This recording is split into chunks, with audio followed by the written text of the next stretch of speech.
All right, friends, let's check out some news, some notes from over the holiday as we go coast to coast. So we're going to start with the Lopez brothers. They're reunited in Milwaukee. Robin agreed to terms to back up Brooke for the Bucks. I'm sure that Brooke would appreciate that wording there. Zach, are they the best tag team not in professional wrestling here?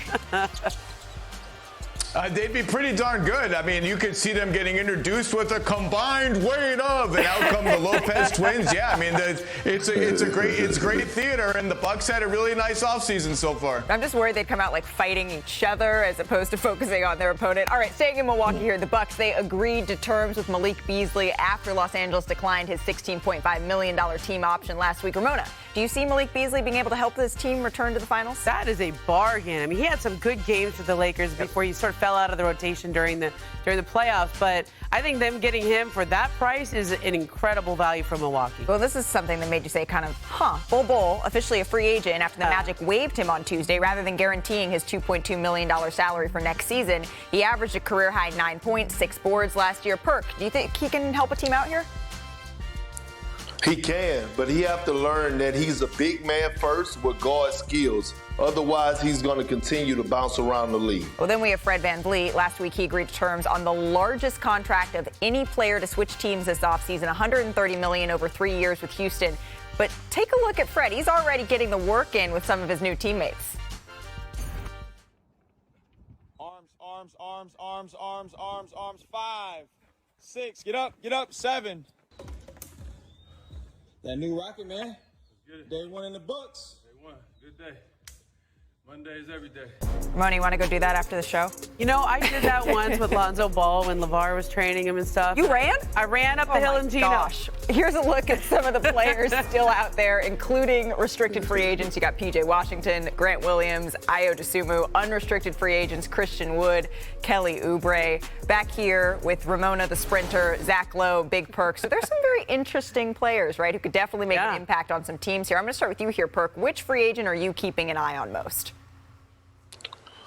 Christian Woods, because I'm wondering why he hasn't been picked up yet. Like, what went wrong? Because it's definitely not his game, because he has shown us time and time again he's capable of going out there and getting you 20 and 10 on any given night. It's something about Christian Wood off the court that's making teams turn away from him. Christian Woods needs to go back to his identity before he got his deal in Houston, when he was playing in the G League. What that means is he has to humble himself again and make sure he goes into the next locker room with the right mindset of winning and losing himself into the team. Right, when he was with Milwaukee, when he had a little something to prove. What about you, Zach? I'm looking at Grant Williams, who's sitting there in restricted free agency. Boston can match any offer, but Boston is in serious apron territory if they bring Grant Williams back at a realistic salary. And that dude is plug and play in the rotation of any good team. He can shoot threes, he can move the ball, he can defend almost any position on the floor. Some teams should go try to snatch him up or at least make Boston pay for it. You know, I liked Grant Williams in Dallas, but I guess they've decided to go with Matisse Thybulle if they can work out a sign and trade there. So I'm going to say Kelly Oubre. Kelly Oubre averaged 20 points a game last year in Charlotte. Unrestricted. I know he's had some injury stuff, but could he help a team that needs some offense like the Knicks maybe? He's obviously he's unrestricted, so there's no possibility of a match there. I think a guy like that who can score can help anybody, especially at a low number. What are you hearing coming out of his camp now that we're a couple of days removed from this trade request? Yeah, Damian Lillard still wants to be welcome to Miami. He loves Bam. He loves, potentially playing with Jimmy, no state tax, and also the marketing opportunities that could come from playing in Miami. Obviously, GM Joe Cronin, it's going to be tough for him. But ultimately, do you want to trade him to a franchise that he doesn't want to be at? I think most teams would definitely shy away from having an unhappy future Hall of Famer there. I do wonder if Boston does have the guts to try to do that. I know, they have a superstar in Jason Tatum who has a relationship with Dame, who's trying to maybe twist his arm a little bit. But ultimately, the Blazers are going to retire that old jersey one day. Dame's going to live there in the offseason. He's the greatest player that they've ever had. Fans flock to see him over the weekend on 2 appearances, even with the trade request. So I think you got to think long term and hard about how you want to handle this on his way out. So I think they're going to end up giving him what he wants with several other teams involved and send him to Miami at some point. Yeah, I mean, it's hard when you give them just one team that you want to go to. It's hard when you say, I just want to go to Miami. I think Zach was right when he said it's Miami, Miami, Miami, and maybe fifth or sixth down the list would be San Antonio or Brooklyn. But you know, I think that we probably do end up with him going to Miami eventually. Yeah. How we get there is hard because if you're Portland, you have to get the best return. You have to. This is a franchise player. It's an All-NBA player, and I know you. Even if you want to do right by him, you have to find a way to do right by your franchise. And so, opening up that market a little bit, opening up his list might help things because it'll get Miami to make maybe a better offer or something that. Or be more creative in finding a way to get the Trailblazers the kind of return that they need. Yeah, I mean, Joe Kernan, there's a responsibility to the Blazers franchise to get back as much as you possibly can, especially, you know, there's something that's rattling around in the back of my mind, Ramona. The Trailblazers still need to be sold. That's still something that is sort of in the and the value of the franchise and all of that stuff. That being said, Zach, is a possible Heat trade package, is it enough outright, do you think, to get Portland what it's saying it wants here? It depends what the package is. And look, everything in life is a trade-off. And one of the things that you trade off when you sign a long-term extension with the team is you trade off the ability to pick your next team unfettered. If you want an unfettered ability to pick your next team, you need to be a free agent or you need to have a no-trade clause. Without those things, you don't just get to say, I want to go there and have an unfettered ability to do it. That's the trade-off. That's what the contract is for. As for the Heat, I think opening up the market even a little bit, Portland being able to present the Heat with a credible threat to Damian Lillard. With the team, he would be willing to maybe go to, or at least willing to trade stuff for him. And by the way, he might not want to go to Team X, Y, and Z, but if you get there and you're winning big tends to make people who maybe were unhappy at first a little bit happier. If they have that credible threat, all of a sudden, maybe the Heat need to throw a third first-round pick into the trade, and there are ways they can get a third first-round pick.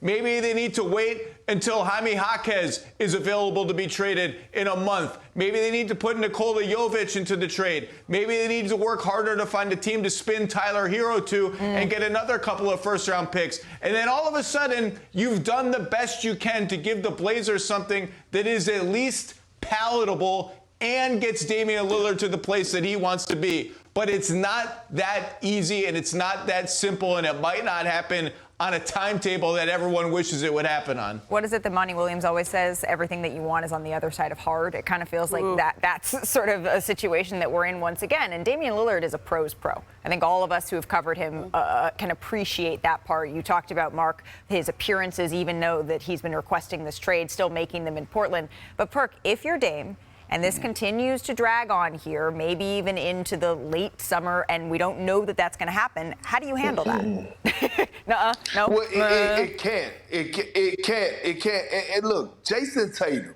right? This is your chance to show your power.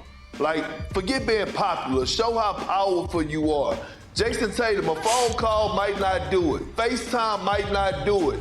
If you're serious about winning and want to get it done in Boston, and you know that Dame is available right now, this is the time to hop on the PJ and go have one of those face-to-face meetings and sit down and go fly wherever he may be and spend a couple of days there and actually, like, let him see you visually. Like, when you're trying to get a point across, sometimes the phone call, the FaceTime, the Zoom meetings, however you want to meet, that don't work. Face-to-face, let me see you in person. Let me talk to you. Let me let you know how I'm feeling. It's just me and you. Let me get you over here to Boston. I just can't see this going on into training camp, though, Malika. And Zach, to your point, right, I understand when Dame signed the contract, but we are talking about one of the, if not one of the best players to ever put on a Trailblazer uniform. Yeah. This guy's going to have a statue outside of this arena. You have to do right by him. I'm telling you, I talked to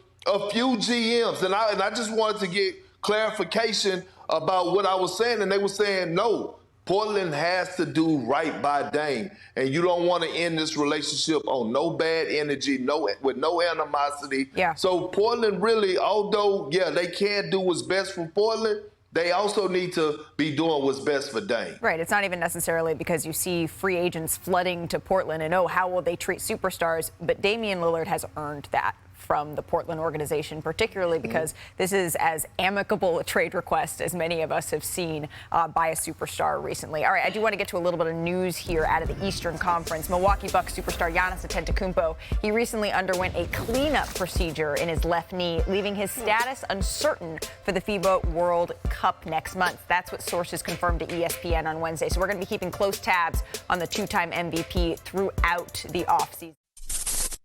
Thanks for watching ESPN on YouTube. For live streaming, sports, and premium content, subscribe to ESPN+.